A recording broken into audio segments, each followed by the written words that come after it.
Greetings, and my warmest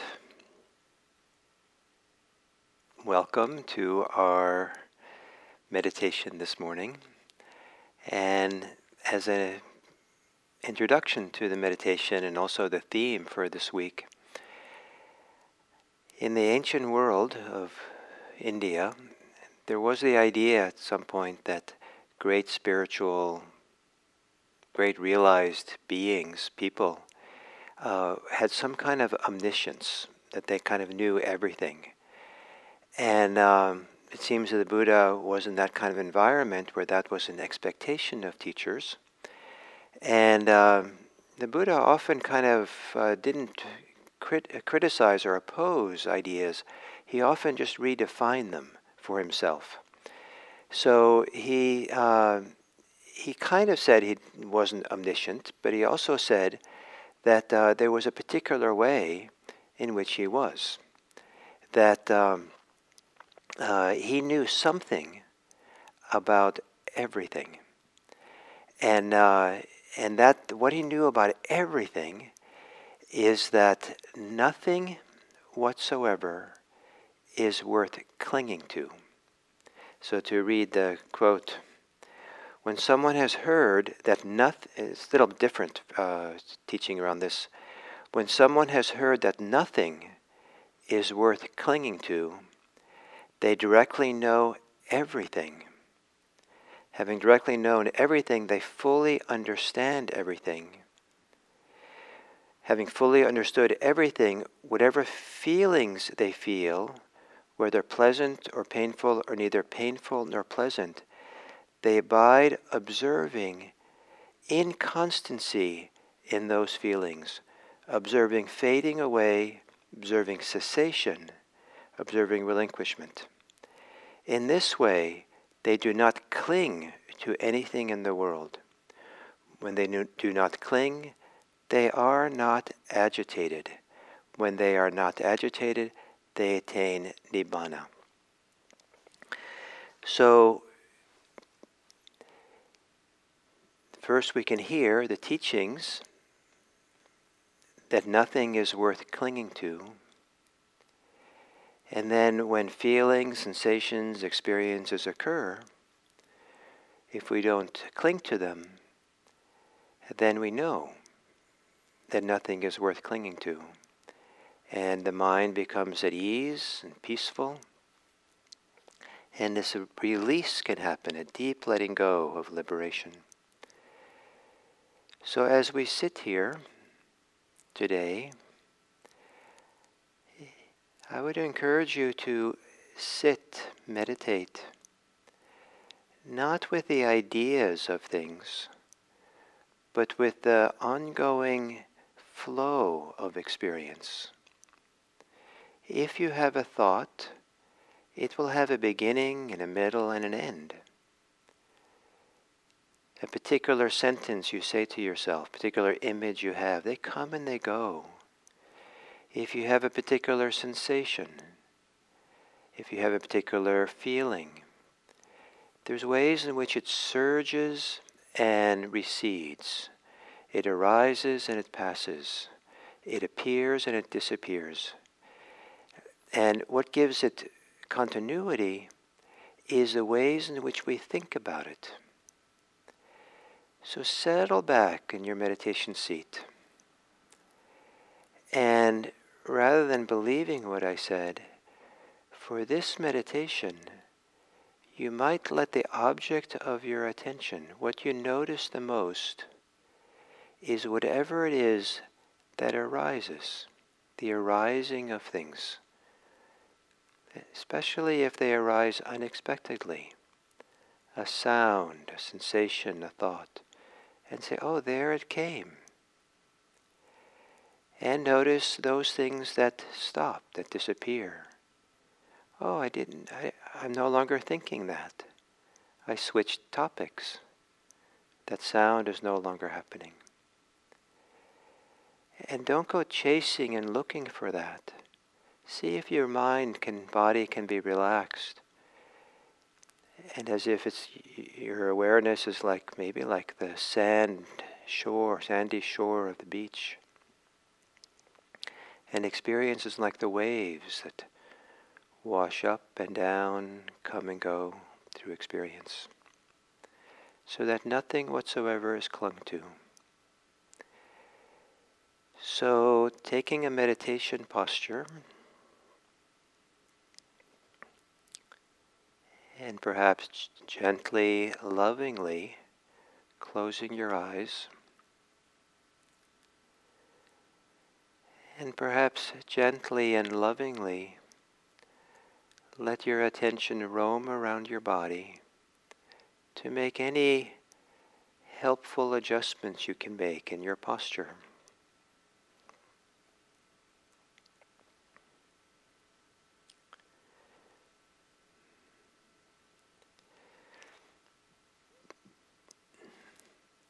And then as you roam around your body, gently and lovingly relax the places in your body that can be relaxed.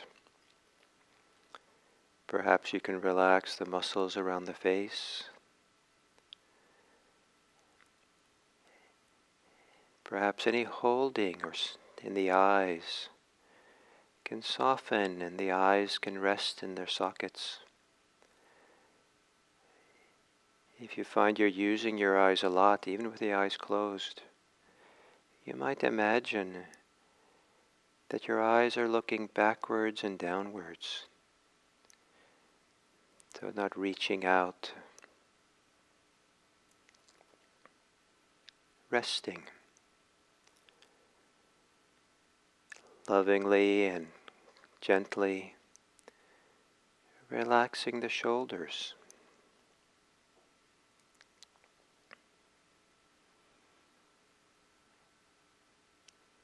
And these different parts of the body that you can relax have been with you for a long time, been your companions, your supporters. And to gently, lovingly, let these parts of your body relax and soften, softening in the chest.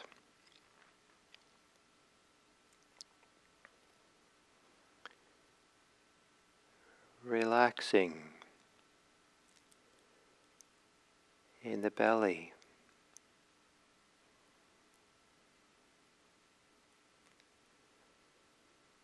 And it might be possible to relax the whole length of your arms down through your hands.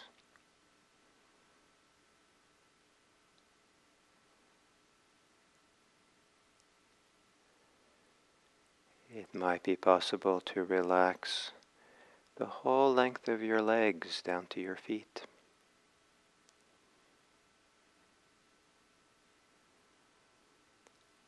And it might be possible to relax the whole length of your body, lovingly, kindly, releasing any bracing or resistance in the body.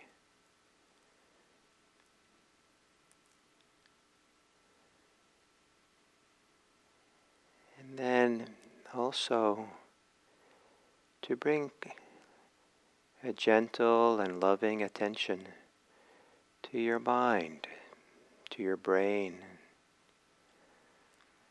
feeling in your head any tension or pressure or agitation connected to thinking or worrying, wanting. And as you exhale, to lovingly relax the thinking muscle.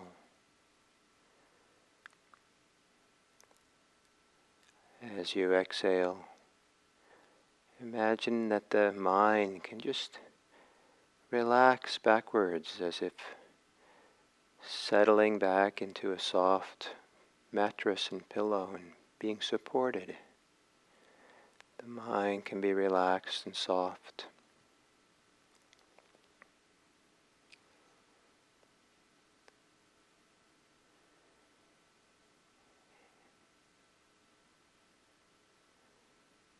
And then sitting here, become aware of whatever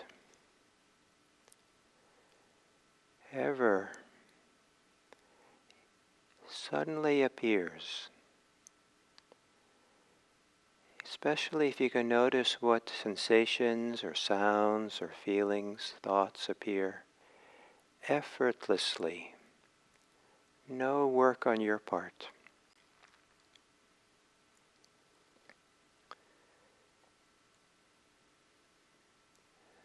The sound of my voice,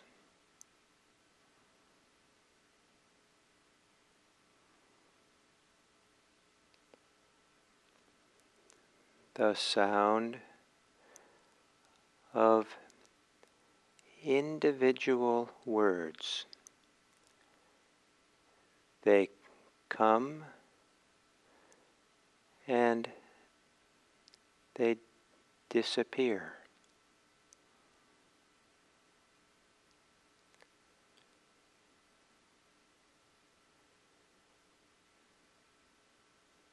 Noticing whatever sensations in your body that simply appear without any wanting or willing from you.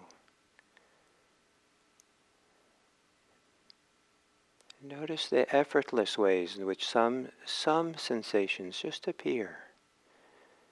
No self-conscious effort to make them be there.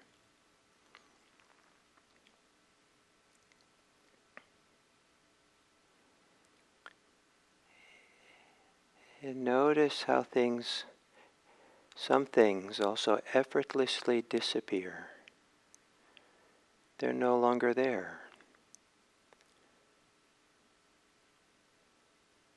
The sound of my voice appears and then stops.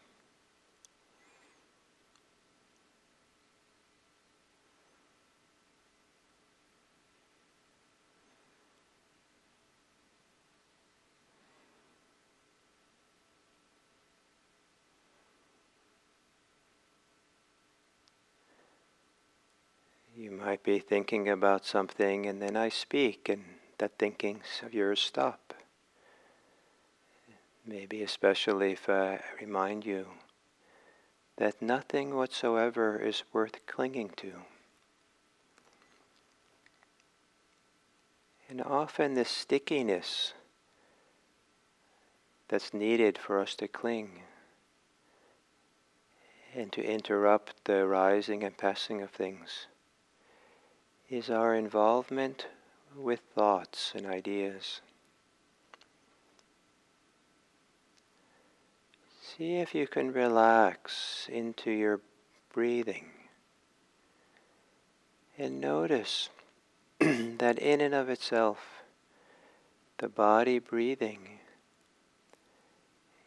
is a kaleidoscope of sensations appearing and disappearing.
And if you stay a little bit with your breathing, the coming and going of inhale and exhale, if something takes you away from that, that's also a change. A change, a coming and going of your attention in a certain way.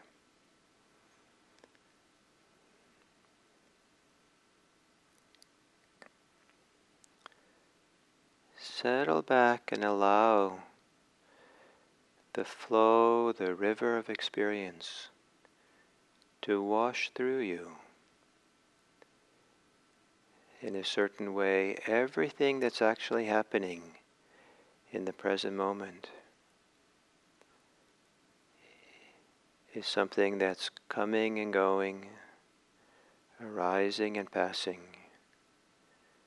Settle back and observe the coming and goings of all things.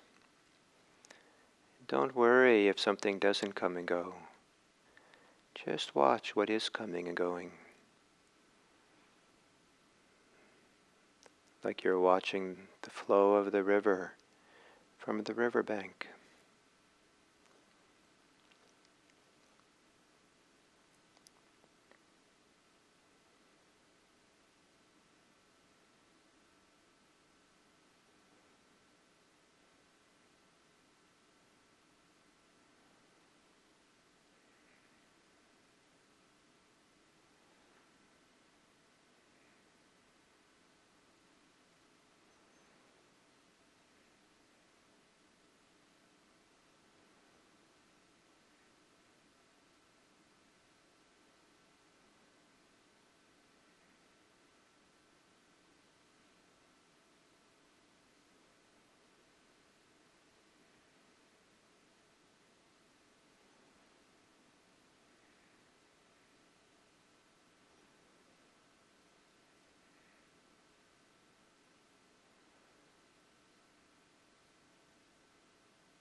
And then as we come to the end of this sitting,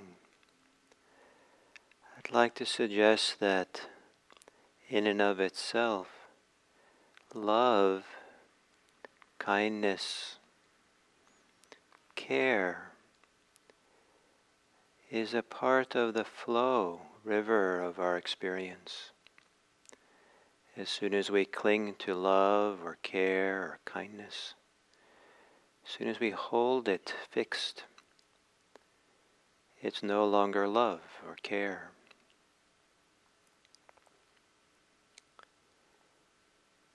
That to trust deeply the flow of life and to learn how to navigate on the river of life, so we're flowing along with,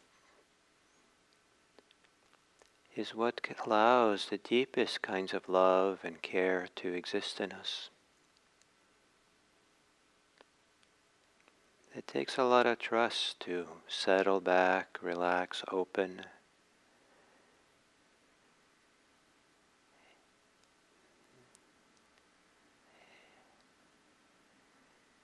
But to allow your care, your love, the natural capacity for kindness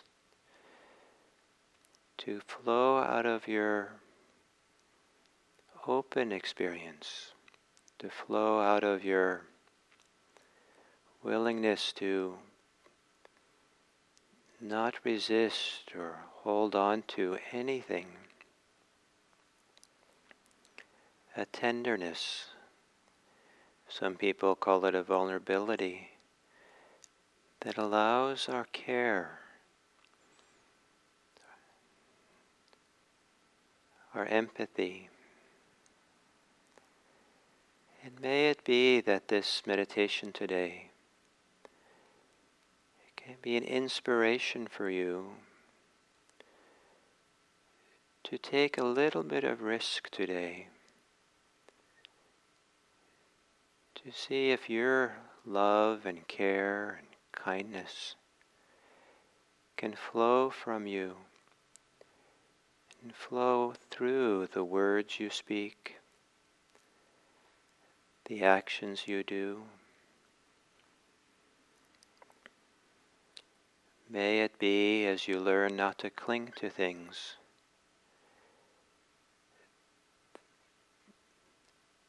that your capacity for kindness and caring for others can flow more cleanly and clearly. May it be that your practice that you do be for the welfare and happiness of all beings, including for yourself. May all beings be happy. May all beings be peaceful. May all beings be free.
So, today is the fourth talk on the third noble truth.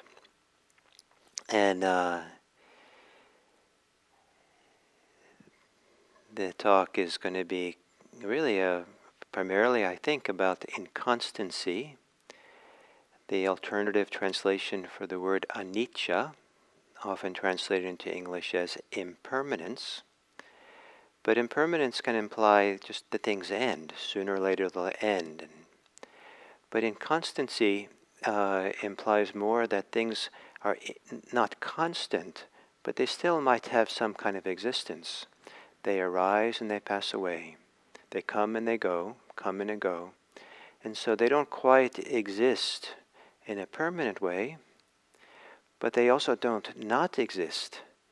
They have this kind of dynamic process aspect of them. They appear and they disappear.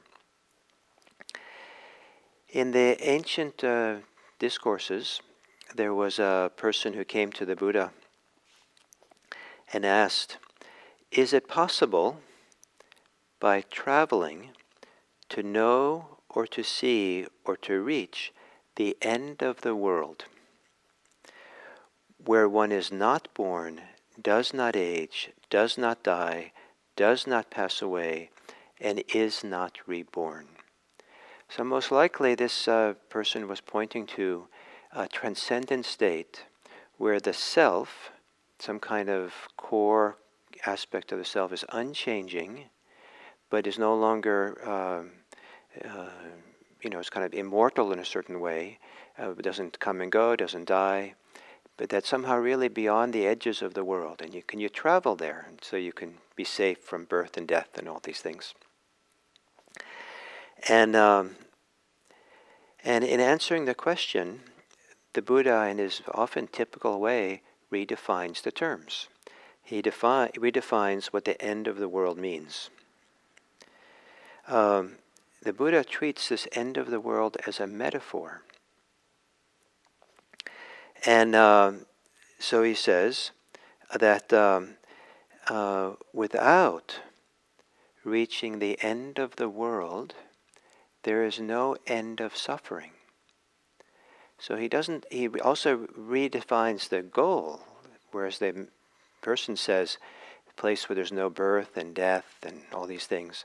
The Buddha simply does something much more simple and immediate and identifiable in our experience here, that's not dependent on ideas of rebirth or not rebirth or getting someplace that's transcendent. It's just here in this lived experience, the end of suffering. So he says, you won't reach the end of suffering without reaching the end of the world. But then he defines what he means by the world. He says, the world is this 2-armed long body, and its perceptions and its mind. So the world is really, and then Bhikkhu Bodhi, who translated this passage, in his footnote explains that the world here means the world of our experience. So the world of personal experience. And it doesn't take a lot of consideration to realize that the world can be defined not by the earth and the real objects out there, but rather how our minds construct the world. How the mind kind of makes much of the world that we live in, not the entire thing. But if you're meditating or listening to this indoors, probably anything your eyes will fall on, looking around your room. Just about anything, unless maybe there's a plant or an animal or something inside with you. But all the objects that have somehow been constructed or made by human hands or through machines by human design. If you brought that object to someone who lived, a human being who lived 10, 20, 50,000 years ago, they probably would have no idea of what this object is. They wouldn't have a clue what to do with it. Take off a door from your house and put it out next to a tree, and 50,000 years ago, would they know it was a door, a chair, a computer? Would they know? They probably nothing that they would understand. They would be scratching their heads and wondering what it is. But for us, it's obvious what it is. But what's in that obviousness, maybe, we don't realize how much it's a product of human thought, ideas, constructs, ideas of what it is that we overlay on top of it, or we associate with it, so that we can find our way with this world. And these associated concepts are nothing wrong with them, but they're part of the human world that we have constructed, and then we move about in the world that in some sense is, for the most part, a manifestation of what some human beings have thought about in the past, invented and made and put in place and all kinds of things. So this world of our direct experience is not it's a constructed world, in the sense it's a mental formations, ideas that we have. And much of our suffering has to do with how we participate and how we relate to this inner world of mental constructions and concepts, and how they are projected or how we associate them with the world around us. And we don't think we're responsible for seeing a chair as a chair, but in fact we are also participating in this huge enterprise of agreeing that a chair is a chair, a door is a door, and all these things. And again, there's nothing wrong with that. It's actually kind of wise and appropriate. But our mind is constructing. And so the Buddha, when he says we can't end suffering without coming to the end of the world, he means that to really get down to the heart and the root of our clinging and our craving, the source of our suffering, we have to somehow step away from the stickiness, the involvement, the incessantness of living in this world of concepts and ideas that we're swimming in, so much so that we don't see it, like fish supposedly don't see the water they swim in. And so the idea of the end of the world, it's a frightening idea, just the way it's been stated. And tomorrow I'll talk about the happiness of it, so it's not just depressing. The Buddha wrote, as the end of his teaching on this topic, he said, he had a poem, "Who has reached the end of the world has fulfilled the spiritual life. The peaceful one, having known the end of the world, has no wishes for this world or another world." So the peaceful one. So this idea of not clinging to anything, and that part of what we cling to unconsciously is a stickiness of our concepts and our thoughts of experience. And our resistance and our clinging to these thoughts, ideas, experiences we have, whatever it might be, is kind of like coming up to the edge of a river, watching the river flow by, and dipping a bucket in the river, and then carrying around the bucket of water and saying, "Here's the river." The river is no longer in the water, in the bucket. It's just water. What the river is the flow. There's no river without the flowing and moving. And so when the Buddha, over and over and over again, the Buddha emphasized that to really release, relax, thaw the fist of clinging, the holding, the resistance that we have, that the stickiness we have to all these concepts and ideas, that the idea is to settle back in a very deep, peaceful, calm, contented place, in meditation mostly. So you don't have to live your life this way. That's be silly not to live without the concepts of the world that we have. But in meditation, to trust in such a deep way that we can put down the burden of all these thoughts and ideas and concepts and reactivities and wanting and not wanting we have, and just settle in a very, very peaceful place where concepts are no longer operating, but direct experience of the world, the experience of life is still happening. And what we see is things arise and pass, they come and go. We see that what gives a sense of continuity is often our ideas of things. But in the direct experience, things are flashing in and out of existence, appearing, disappearing, much more very, incessantly. And we find in the Buddha's teaching, this is the primary insight, liberating insight, over and over and over again in the suttas the Buddha is pointing to. The insight into inconstancy that comes from this very deep, peaceful, settled, focused mind. And to give you some of the... so, I mean, he had all these different words that he used. Synonyms, so arising and passing, appearing and vanishing, appearing and disappearing, arising and cessation. Cessation, Nirodha, the third noble truth. And so one of the meanings of this third noble truth is not that it's the cessation of the craving that leads to suffering, but rather it's to see that the cessation of whatever is happening, that it comes and goes, it arises and passes, not constant. And certainly we can see that craving itself comes and goes, but the Buddha lists many things that comes and goes. He talked about, in this language of things arise, these arise and pass, the core insight. He talked about the factors of dependent arising, which includes craving and clinging, but also feelings and sensations and birth and death and consciousness and mental formations. All these things, to see them come and go.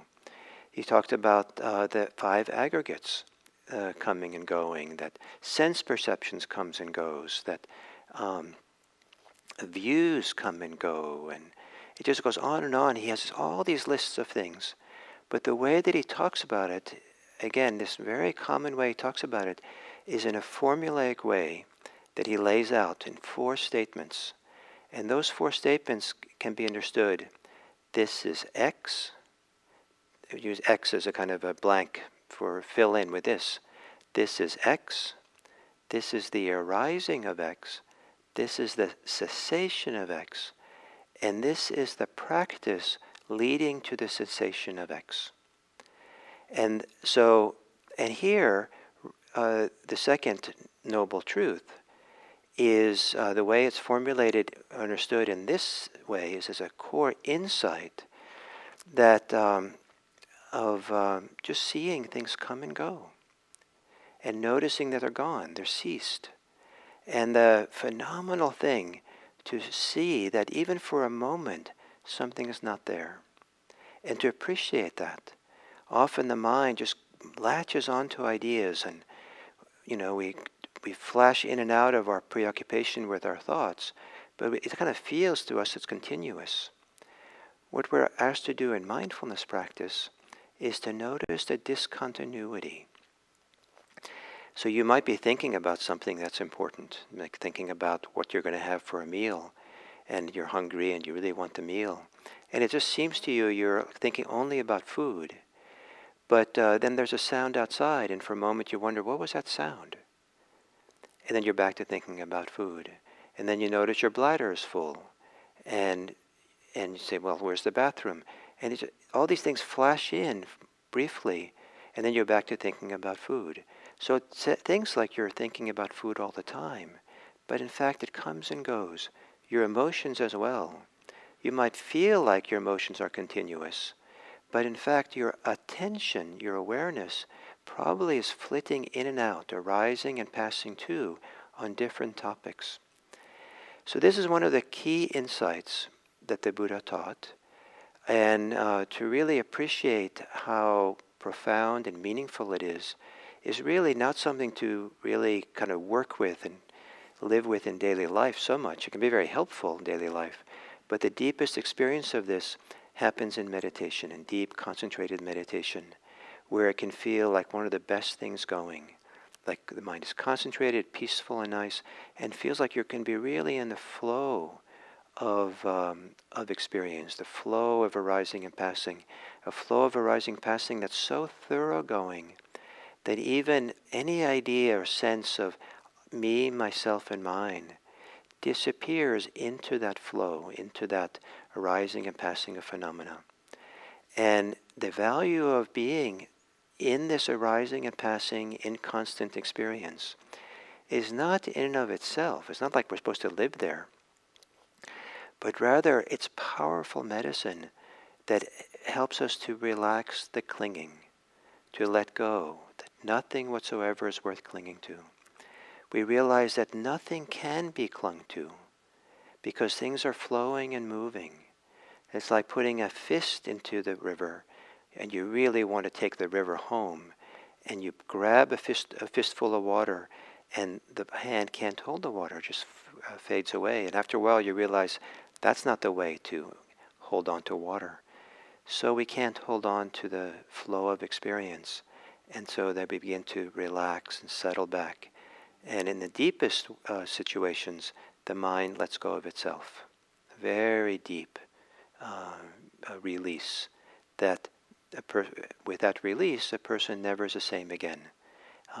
And then when they come back into the world of experience, they really have a embodied or deep sense, deep understanding, deep connection to this idea that nothing whatsoever is worth clinging to. They might still cling some, but they know that that's not the way forward. So I hope this makes sense, and then we'll finish this discussion about Nirodha tomorrow.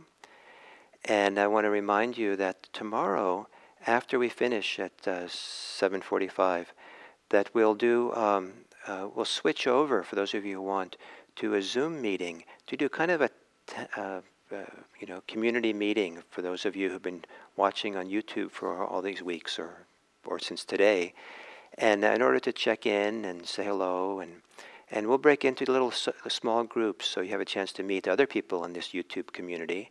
And then we'll come back together and maybe take some questions and some discussion, maybe for about an hour.